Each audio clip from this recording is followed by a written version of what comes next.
Isang mapagpalang gabi sa inyong lahat. Mga kapatid, tayo ay dumako na sa mga panahon ng Kwaresma.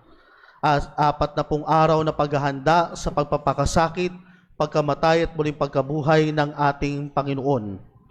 Ang panahon na ito ay panahon ng paghahanda. Ang panahon na ito ay panahon ng pagbabalik loob sa Panginoon. Sa ating mga pagbasa na narinig sa araw na ito, binigyan ng pansin yung tinatawag natin na tatlong haligi ng Kwaresma. Ang pagdarasal, ang pag-aayuno, at ang pagbibigay o pagkakawang gawa. Tatlong bagay na maganda natin panghawakan at pagnilayan sa araw na ito na siyang magsisilbing gabay natin kung paano natin naharapin, kung paano natin ipra-practice, at kung paano tayo tutungo at maglalakbay ngayong panahon na ito ng Kwaresma. Una, ang pag-aayuno. Sa ating unang pagbasa, malinaw na binigyan sa atin, pinaalala sa atin ng Panginoon ang kahalagahan ng pag-aayuno. Kung ating babalikan ang lumang tipan, makikita natin na ang pag-aayuno ay isang kaugalian na ginagawa ng mga tao noong una pang panahon bilang pag-aalay at pagtanda ng kanilang pagsisisi, tanda ng kanilang pagbabalik loob sa Panginoon. Kaya nga every time na ang isang propeta ay magsasalita sa kanila, na ipinapaalam sa kanila na galit ang Panginoon, anong ginagawa ng mga tao? Nag-aayuno, nagsusuot ng sako, umuupo sa abo. Ito'y paalala at ito'y isang gawain na ginagawa upang ipakita ang kanilang tunay na pagsisisi at pagnanais na magbalik loob sa Panginoon. Ganon din sa ating pag-aayuno. Yun din ang idea ng ating pagfa-fasting. Sa ating pagfa-fasting, hindi lamang tayo nagtitiis ng gutom para pumayat at maghanda sa summer. Kapag tayo nagfa-fasting, ito'y may kasamang panalangin. Iniaalay natin ang pagtitiis ng gutom hindi para pumayat, kundi iaalay natin ito para sa mga kapatid natin na walang makain at lalong-lalo na ang mga kaluluwa sa purgatorio na wala na nakakaalaala sa kanila. Yon ang isang magandang pamamaraan ng pagpapractice ng fasting. Sa ating pananampalataya, meron lamang dalawang pagkakataon na tayo ay nire-require na mag-fasting. Una, ang Ash Wednesday, at ang pangalawa ay, sino nakakaalam? Good Friday. Paano ba tayo magfa-fasting? Ano bang uri ng fasting ang ninanais ng ating Panginoon? Kapag tayo nagfa-fasting, tayo ay kumakain lamang ng one whole meal sa buong araw. Ibig sabihin, isang serving ng kanin at isang serving ng viand. So yung kanin, hindi naman isang kaldero, isang cup lamang ng kanin ang ating kakainin. Pwede nating itong hatiin sa dalawa, isa sa umaga, kalahati sa gabi kung talaga nahihirapan kayo. Pero strictly speaking, one whole meal, the whole day. Sino na sa inyong mga nakadalawang kain ngayong araw? Na-violate na agad ang fasting. Kapag panahon ng Miyerkules ng Abo, tayo ay required na mag-fasting. At sa ating patitiis ng gutom, doon natin iaalay sa panalangin ang gutom na ito para may makain ng mga walang makain at para na rin sa aakyat sa kalangitan ng mga kaluluwa sa purgatorio. Kaya sana po ito yung lagi natin papakatandaan. Tuwing Miyerkules ng Abo, tayo ay required na mag-fasting. At kasama po ng ating pagpa-fasting ay yung ating pagpipigil sa pagkain ng karne or abstinence. Nag-a-abstain tayo sa pagkain ng baboy, ng manok, ng baka. So karamihan, di ba yung usual ginagawa kapag Ash Wednesday, ang ginagawang ulam ay munggo. Tsaka Friday, kasi nga abstinence. Pero yung iba, nakikita ko nagpo-post munggo. Pero yung lahok, pata ng baboy, wala rin, nagkarne din. Nagtiis pa, nagmunggo pa. Yun yung ginawang pampalasa. Imbis na pwede naman yung tinapa, pag dinurog mo yung buto, tsaka yung ulo, maglalasa na yun, masarap na yun sa munggo.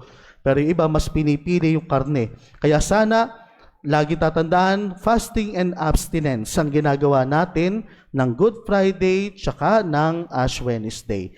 Hindi kakain ng kahit anumang karne, except karne ng isda, and at the same time, one whole meal lamang sa buong araw. At ating gagamitin ang araw na iyon para ipanalangin at ialay ang gutom natin.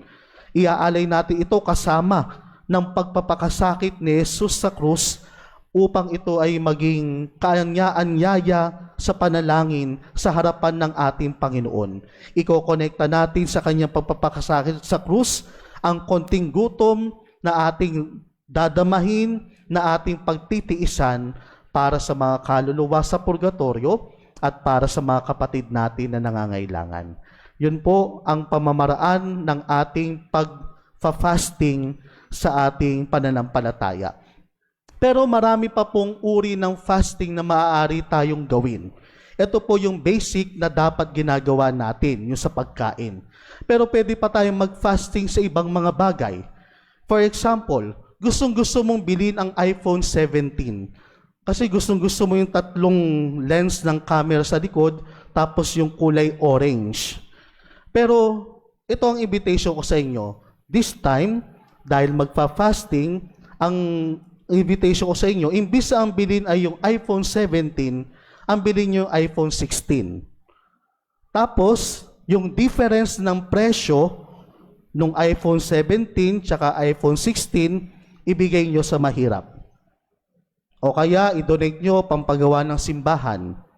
O kaya, dalhin nyo sa mga charitable institutions katulad ng Josephine na mga nag-aalaga sa mga pinabayaan na ng mga matatanda.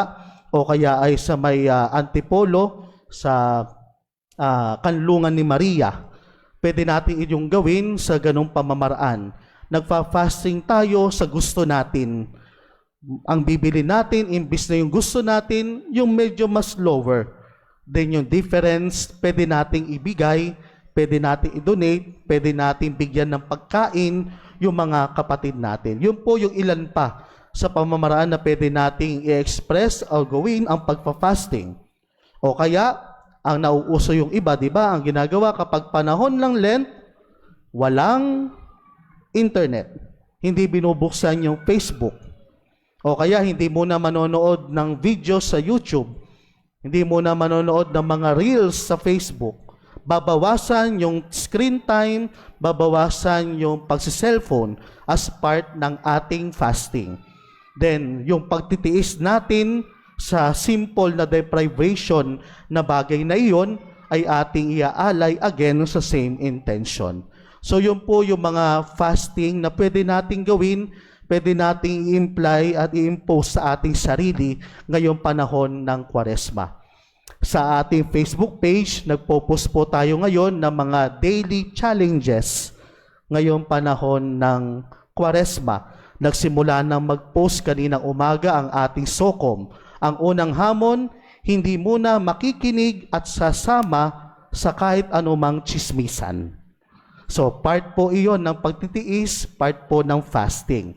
Yun po yung, then bukas, magpo-post po ulit, pwede nyo pong tingnan yung ating Facebook page para maging gabay natin. Yun po ay nakabase sa spiritual and corporal works of mercy na siyang panawagan sa atin na mas paigtingin natin ngayong panahon ng Kwaresma.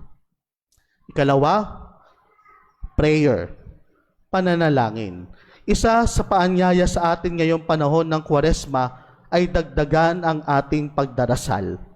Kung dati, napapadasal lamang tayo kapag yung muntikan ka ng madulas, tapos bigla ka nakaligtas, "Ay, thank you Lord, salamat Lord, hindi ako nadulas." O kaya napapadasal ka lang kapag bigla kang naalipungatan o kaya ay nagising ng madaling araw, "Naku po Lord, natatakot ako, 3 a.m. ako nagising." Hindi po. Sa panahon ng Kwaresma, ang paanyaya sa atin, dagdagan natin yung panalangin. Hindi lamang tuwing gusto nating magdasal, kundi gustuhin din nating magdasal at dagdagan ito.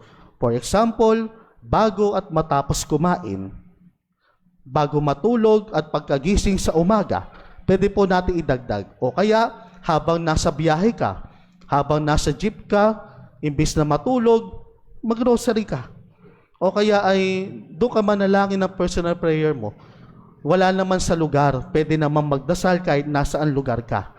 No, hindi naman required na ang prayer ay nasa loob ka lang ng simbahan. Pero pwede ka rin magdasal sa labas. So ngayong panahon ng Kwaresma, bukod sa pagdadasal habang nasa loob ng simbahan, sa ating pagsisimba, dagdagan din natin yung oras at panahon natin sa pagdarasal. Kung dati, gantong time lamang binibigay natin, doblehin, unti-unti natin dagdagan, then isabuhay na natin at araw-arawin na natin.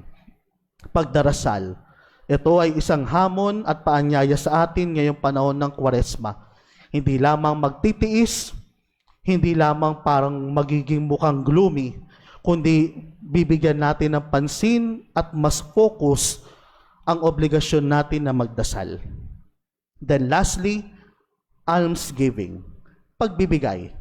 Aanhin mo ang fasting, aanhin mo na ikaw ay nagdadasal at dinadagdagan mo ito kung hindi ito nakikita sa aksyon. Isa sa paanyaya sa atin ngayong panahon ng Kwaresma ay hindi lamang ang magbalik tanaw, magnilay, kundi ito yung isang paanyaya rin sa atin na mas maging aktibo sa ating pagkakawang gawa at sa ating pagtulong sa kapwa.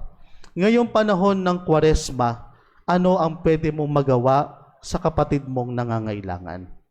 Nawa, bigyan natin ito ng pansin.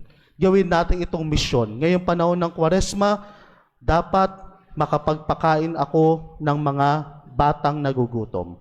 O kaya, ngayong panahon ng Kwaresma, kailangan ay makapagsimba ako sa lahat ng araw ng linggo.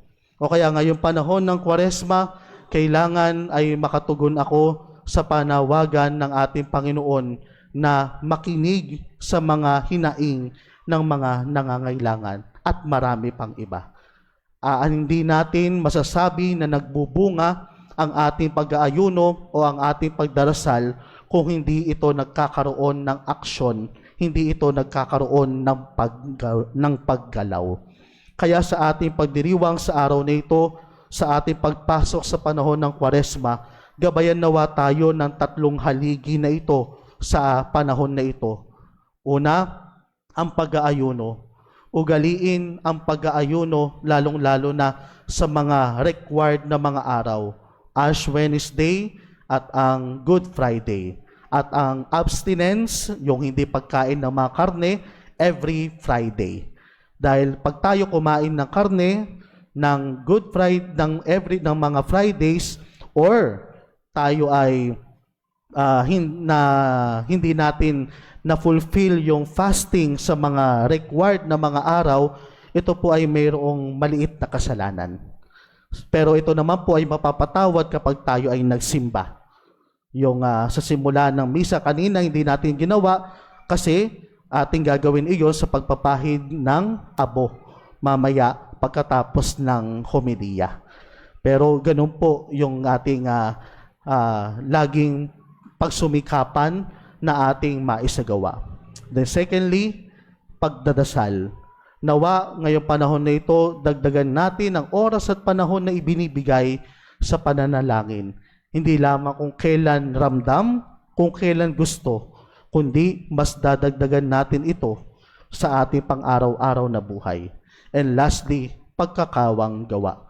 Hindi natin masasabing magbubunga at worth it yung ating fasting, yung ating sacrifices, at yung ating pagdarasal kung hindi ito makikita sa gawa. Kaya make sure, ngayong panahon ng Kwaresma, i-impose nyo sa inyong sarili na meron kayong gawing misyon para sa mahirap at para sa simbahan. Amen.